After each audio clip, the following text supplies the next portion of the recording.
সেই বিষয়টা হলো আমাদের বিজ্ঞান বিষয়ক ক্লাস। এখানে বিজ্ঞানের যে ধাপগুলো আমাদের আলোচনা করবো সেই ধাপগুলো আমাদের বৈজ্ঞানিক প্রক্রিয়া ও পরিমাপ এই বিষয়ে এখানে আমরা যা শিখব। তো সেখানে শেখার মধ্যে বিজ্ঞান সম্পর্কিত আমাদের ধাপসমূহকে বিজ্ঞানের প্রক্রিয়া এবং পরীক্ষণ ব্যাখ্যা করতে পারবো। 2 বৈজ্ঞানিক প্রক্রিয়ার ধাপসমূহ ব্যাখ্যা করতে পারবো। 3 পরিমাপের প্রয়োজনীয়তা এবং একক গুরুত্ব আলোচনা করতে পারবো। তো আমরা যা আজকে শিখব তার মধ্যে প্রথম হলো বিজ্ঞান কি।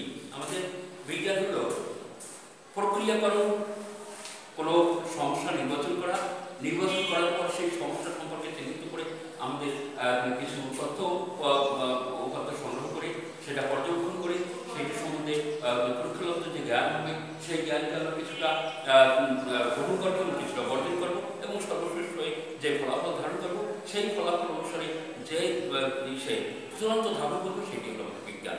তো বিজ্ঞান হলো কি আলোচনা পর্যালোচনার মধ্যে দিয়ে যে প্রাপ্ত জ্ঞান সেই জ্ঞানকে আমরা সবার স্বার্থে বা জনস্বার্থে কাজে লাগানোর জন্য যে ধাপে উপনীত হবো সর্বসম্মত পূর্বে যে জিনিসটা আমরা পাবো সেই জিনিসগুলো আমাদের বিজ্ঞান। তো বিজ্ঞানের প্রয়োজনীয়তা আজকের আমাদের পৃথিবীতে প্রত্যেকটা কাজে বিজ্ঞানের প্রয়োজনীয়তা একান্ত প্রয়োজনীয়। তো পৃথিবী এগিয়ে চলছে, আমরাও এগিয়ে চলছি। তো এই ক্ষেত্রে আমাদের বিজ্ঞান যা পৃথিবীতে দিয়েছে তার সবটাই জ্ঞান পরিমাপ ইত্যাদির মাধ্যমে। তো আমরা যদি প্রত্যেকটা লক্ষ্য করি বিজ্ঞানের প্রত্যেকটা ক্ষেত্রেই আমাদের চলার আমাদের কাজে প্রত্যেক ধাপে বিজ্ঞানের একান্ত প্রয়োজনীয়তা রয়েছে। আর প্রয়োজনীয়তা আসবে যে আমরা স্কুল থেকে বাসা থেকে শুরু করে অর্থাৎ প্রত্যেক জীবনে আমরা ঘুম থেকে উঠ থেকে এবং আবার ঘুমাতে যাওয়া পর্যন্ত রাতে সবাই সব কিছু আমাদের বিজ্ঞানের অবদান। এই থেকে আমরা বুঝতে পারি যে আমাদের প্রত্যেকটা কাজে বিজ্ঞান আমাদেরকে সুযোগ সুবিধা দিয়েছে। আমরা আর্মায়াসের কাজ করেছি, আমাদের সর্বোপরি বিজ্ঞানকে আমাদের কাজে লাগানোর জন্য যা যা দরকার। অর্থাৎ এখানে বিজ্ঞানের একটা ধাপ আছে। এই ধাপগুলোকে আমরা প্রক্রিয়াকরণের মাধ্যমে যদি আমরা ধাপগুলোকে চিহ্নিত করি তাহলে আমাদের এই ধাপগুলো 6টা ধাপ আছে। এই ধাপগুলো আমরা কি কি তা প্রথমে আমরা বলে নিই। প্রথম হলো সমস্যার সমাধান করা, সমস্যা চিহ্নিত করা। 2 নম্বর হলো বিদ্যমান তথ্য সংগ্রহ করা। 3 নম্বর হলো সম্ভাব্য ফলাফল নির্ধারণ করা। 4 নম্বর হলো পরীক্ষণ ও পর্যবেক্ষণের পরিকল্পনা করা। 5 নম্বর হলো পর্যবেক্ষণ এবং উপাত্ত সংগ্রহ করা। 6 নম্বর হলো প্রাপ্ত উপাত্ত বিশ্লেষণ করা। 7 নম্বর হলো সম্ভাব্য ফলাফল গ্রহণ বা বর্জন করা। আর 7 নম্বর হলো ফল প্রকাশ করা। এই হলো আমাদের বিজ্ঞানের ধাপসমূহ। এখন এই বিজ্ঞানের ধাপসমূহ তোমাদেরকে যদি আমরা জানাতে চাই তাহলে বিজ্ঞানের ধাপসমূহকে যদি আমরা পরীক্ষা দ্বারা প্রমাণ করতে হয় তাহলে আমাদের একটি পরীক্ষার প্রয়োজন আছে। সেই পরীক্ষাটা কি? আমরা পরীক্ষার প্রয়োজনীয়তার ক্ষেত্রে আমাদের প্রথমে একটি এই পরীক্ষাটা করার জন্য অর্থাৎ 2টি ছোট ছোট পাত্র দরকার। যে পাত্র দিতে হবে টব আকারে অর্থাৎ এখানে মাটি দেওয়া যায়, পানি দেওয়া যায় এবং একটি গোলাকৃতি ছোট ছোট টব। তারপরে এখানে 2টি চারা গাছের প্রয়োজন আছে। 2টি চারা গাছের পরে সেই চারা গাছগুলো থেকে আমরা পরীক্ষা করার জন্য এই ধাপগুলো আমরা এখানে দেখব। প্রথমে আমরা একটি 2টি চারা গাছ নিয়ে আসি এবং আমরা সবাই বসে একটা সিদ্ধান্ত গ্রহণ করি যে আমরা কি জানতে পারি।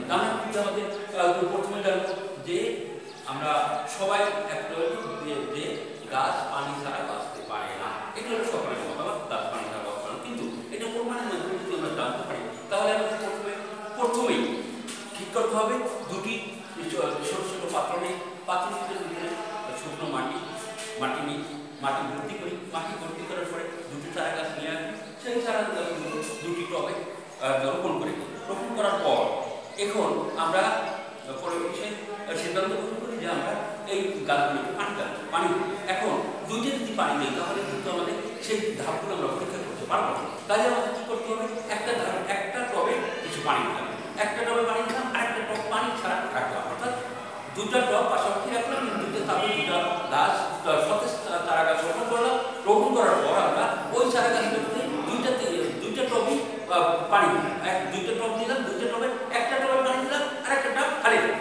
তো যেই টবটা আমরা পানি রাখলাম সেই পিছিয়ে 2টা টব এক জায়গায় স্থানে রেখে দিলাম এবং পরবর্তী দিন আমরা কয়েকজন এসে আবার সেই গাছগুলো পরীক্ষা করতে শুরু করলাম। পরীক্ষা করার এক পর্যায়ে দেখলাম আমরা যে গাছ দুটির ভিতরে যেটা পানি দিয়েছে সেই গাছটা সতেজ হয়ে উঠছে, অর্থাৎ সে তার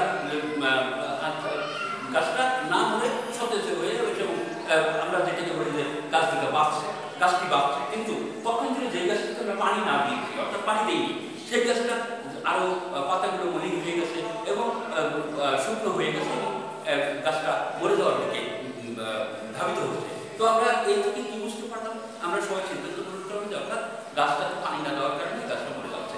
তো সর্বসাধারণে যে আমাদের এই পর্যায়ে এসে আমরা পর্যবেক্ষণ কি করলাম যে গাছে যদি পানি না দেওয়া হয়, অর্থাৎ চারা গাছ যদি রোপণ করা হয়, সেই গাছে পর্যাপ্ত আলো বাতাস থাকা আসে, মাটি আছে, টব আছে, গাছ আছে, সবই আছে, কিন্তু পানি না দেওয়ার কারণে ওই গাছে একটি মরে গেছে এবং আরেকটি জীবিত হয়েছে। যেটা আমরা পানি দিলাম সেটা জীবিত আছে, আর যেটা আমরা পানি না দিলাম সেটা মরে যাচ্ছে।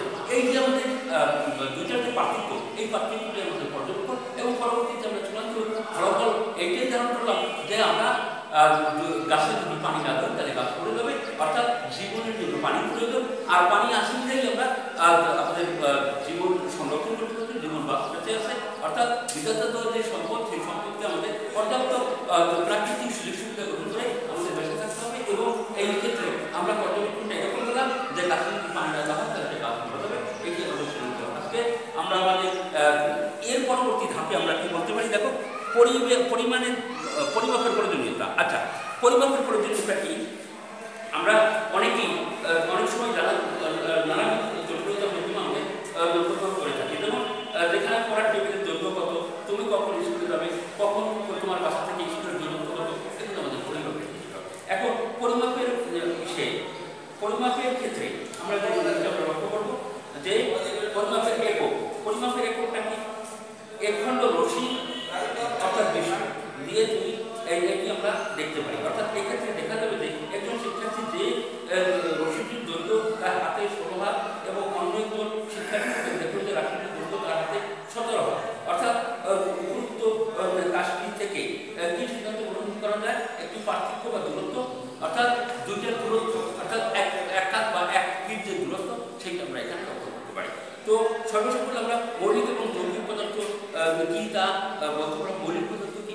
যে পদার্থ ভাঙলে বা টুকরো করলে এরপরে আর কোনো পদার্থ পাওয়া যায় না, এটি হলো মৌলিক পদার্থ। আর যৌগিক পদার্থ কি? একাধিক পদার্থের সংমিশ্রণ, যে পদার্থ যৌগিক পদার্থ।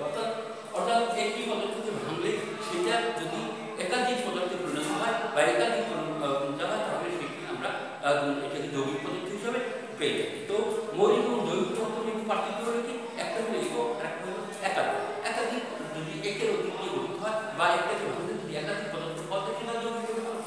আর যদি আমরা একটা বা একইভাবে পাওয়া যায়, যেটাকে ভাঙলে বা বিশ্লেষণ করলে আর কোনো পদার্থ পাওয়া যায় না, সেটাকে বলা হয় মৌলিক পদার্থ। তাহলে আমাদের ক্লাসে আমরা এই অবস্থানগুলো আমরা জানতে পারলাম। আমরা পরবর্তী ক্লাসে পরবর্তী অবস্থান থেকে আমরা আর তোমাদেরকে বলবো তোমরা সবাই ধরে থাকো আর স্বাস্থ্যবিধি মেনে চলো। আমাদের ঘরের বাইরে গেলে তোমরা সবাই মাস্ক পরে যাবে, ঘরের বাইরে থেকে ফিরে আসতে